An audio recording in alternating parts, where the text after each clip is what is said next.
Peace. Consequence. I think we live in a world of consequence now.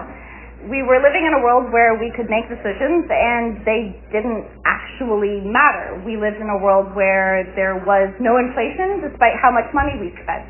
That was because we had a world of excess supply and not enough demand.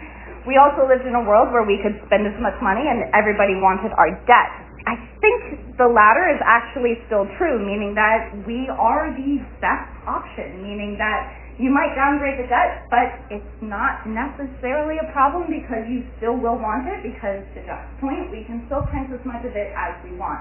I think the bigger question in all of this is that is the spending we are doing today, which is actually unprecedented in economic expansion, 8.5% of GDP, which as 8.5% deficit as a percentage of GDP is unprecedented in an expansion, is that going to be inflationary? Because that is the consequence that will matter for the Fed, which means that's a consequence that will matter for the markets in the near term. Maybe the desire for the debt will matter in the long term.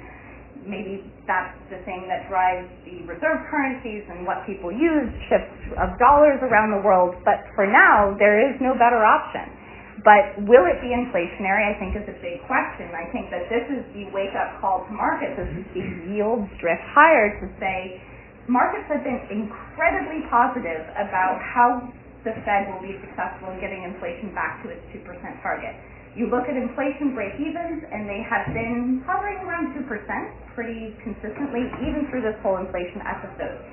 Will they start to move up as everybody looks around and goes, the deficit to GDP is in crisis mode, yet we are not in a crisis. So I think that if there's anything to take from this, it may not be new news. It probably is to say, what is the degree of spending that we have? It brings us back to the late 60s, which was when we had very strong deficit spending, and yet we were still in a very strong expansion.